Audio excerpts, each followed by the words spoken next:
What is up guys, it's Alan from Fanboys, bringing you my first ever video review of a video game. If you love flashy samurai sword fights in 13th century Japan, well, do I have a game for you. This is Ghost of Tsushima, a new IP from Sucker Punch, the people who gave you the beloved Sly Cooper series, and the superhero game, the Infamous series.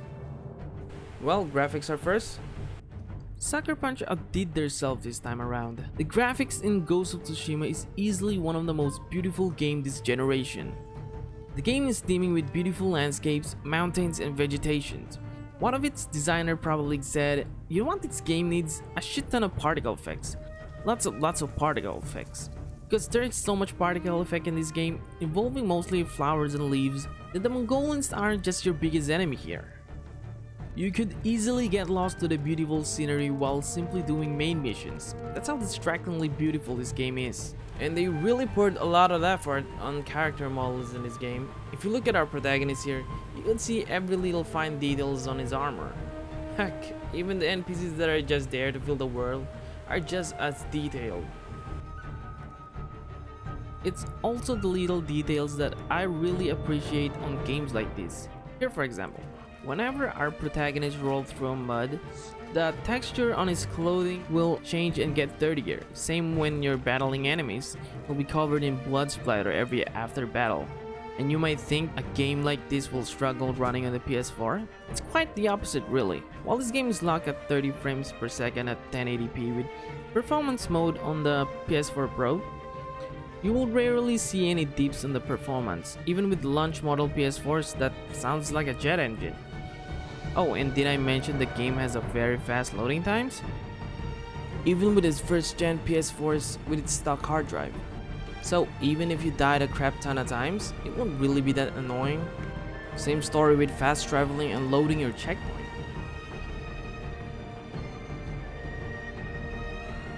Although it had some rough edges here and there, but I'm kinda nitpicking here because it's not really that distracting. Like for instance, when it's nighttime, the lighting is kind of a bit off with the character models. They tend to glow in dark, far areas, but when you get close to them, the lighting will be normal. I mean, I totally get it and why they would do that, but it's kinda distracting sometimes. Again, I'm just nitpicking here. This isn't really a major problem in the game. The game still looks really gorgeous. But hey, at least I didn't complain I can't cut bamboo trees. And I think this game has the most very well done photo mode in any game currently. Well, you know, as the time of the review of this game. Because I'm telling you, you're really going to use this a lot. Like, a lot. So in conclusion with the graphics, Sucker Punch really did an awesome job capturing the beauty of Japan. Well, while obviously trying not to reveal any spoilers on the game is based on a real event that happened in 13th century, during the first Mongol invasion on a fictional Japan. Sucker Punch really did an awesome job writing and trying to capture events that might have took place during the time. Because it's been a really long time since I've played a fictional history with a great storytelling. We play as a samurai named Jin Sakai, and as we progress along the way, we will learn the true meaning of what it's like to live in a samurai's code and honor. The story of Ghost of Tsushima revolves mainly on our protagonist, but as we play further along the story, you'll be introduced to some characters that has great character development with our protagonist. Or even just some NPC side missions that has some story background of their own. The story pacing of the game is fine for a game like this, especially for an open world. It doesn't force you to grind in order to progress further. You can use the things you collected along the way while progressing through the story, and skip some of the side missions if you're not feeling to doing them, and just do them later on when you're finished with the main story of the game. Sony always has this reputation with their first party studios that always makes these rich and interesting stories on all of their games. So while the story of the game is interesting, it might feel kinda slow sometimes because of those other side missions. I mean, they're optional, but they will also unlock certain things to make our protagonist more deadly in the battlefield. Other side mission also unlocks some cool and interesting things about the game and learn about its people. While it's not a masterpiece of a story, it's also far from being really bad, since games like this that are based on real life, they tend to hit and miss sometimes on the writing, especially on some high-budget AAA titles. Kudos to Sucker Punch for nailing that category. The main story of the game takes a whopping 20 hours to beat, give or take, depending on how you play it. That doesn't even include the side missions and the other unlockables. Well, to some people, it might be a major turnoff, but with this open world game, it's really worth it in my opinion, especially for the story.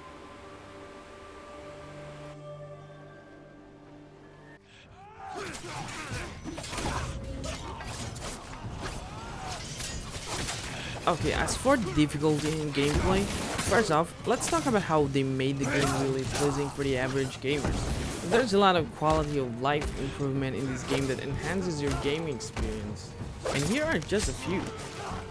So when you're riding your horse, you don't really need to get off of it to collect the things on the ground, you can just collect them as you go, unlike any other open world games that I could think of. And the NPCs actually match your speed exactly when you're escorting them through a mission. That should be the norm in every open world game. And also you don't have to gallop every few seconds when you're riding your horse to maintain your speed. Again, these are just a few quality of life improvements on the game. So speaking of difficulty, the game has a bunch of level difficulty to cater those hardcore gamers or those people who just want a casual walk in a park. Although, it's not just a difficult slider here that makes the game difficult. It has its moments when the game is holding your hand and when it's not. Like the time when you got lost in a mall because a certain toy distracted you and now you're lost and now you have to find mommy and daddy. So like for instance, the game has no compass or a minimap, only a main menu map that you could access via the options on your DualShock 4 controller. The game will let you navigate into your specified destination by following the wind. The wind will guide you in this game, but if you ask me, that's a really clever way to immerse players. But it's not just the wind. Some upgrade requires you to follow a fox or a golden bird. And yes, you can pet the fox. Look at them, they're so freaking adorable. Anyway, let's talk about the controls of the game.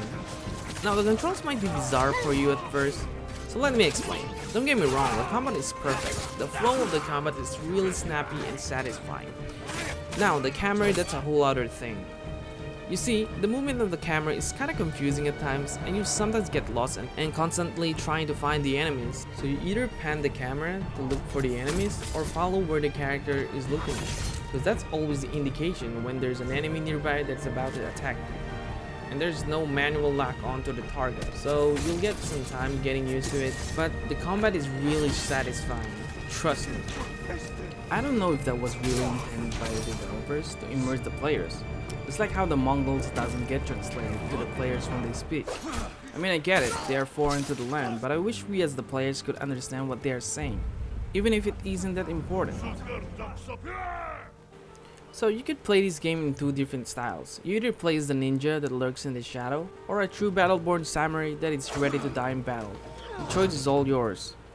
But really, it's all optional except for some side missions that requires all stealth. Also, there will be more stormy weathers depending on your playstyle. The more stealthy you play, the more it'll rain. But you can change the weather by playing the flute, but unfortunately, you can't change the stormy weathers. You can also select how the voice acting would be, either on English or Japanese, or play it in a filmic black and white movie called Kurosawa mode. I think this is a homage to the late Akira Kurosawa, a great Japanese film director. But you could easily change these things on the main menu options of the game. Although it's kinda annoying it doesn't translate the Mongols are saying, but they'll speak a little English or Japanese, depending on what voice acting you're playing at.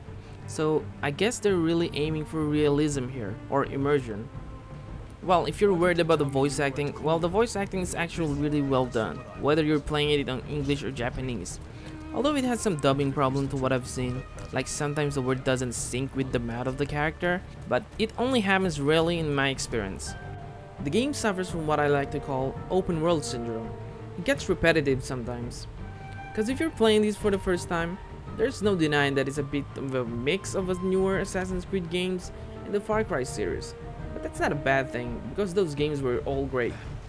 Now the game has some bad AI physics stuff, has some glitches and clipping issues, but not something like a game-breaking Bethesda bug. And if you're a trophy hunter or thinking of getting your very first Platinum trophy, well, I have good news for you. This game is only one playthrough Platinum, meaning you can't miss any of the trophies. So Ghost of Tsushima really is a defining game for the PS4. It's really sad that it's the last exclusive game to be released on the PS4, because they started this generation with their launch title, Infamous Second Son, and now they're ending it with Ghost of Tsushima. Sucker Punch really did an amazing job with this game, even with a few minor problems here and there, so all in all, I'll be giving this game an 8.5. That's an excellent game.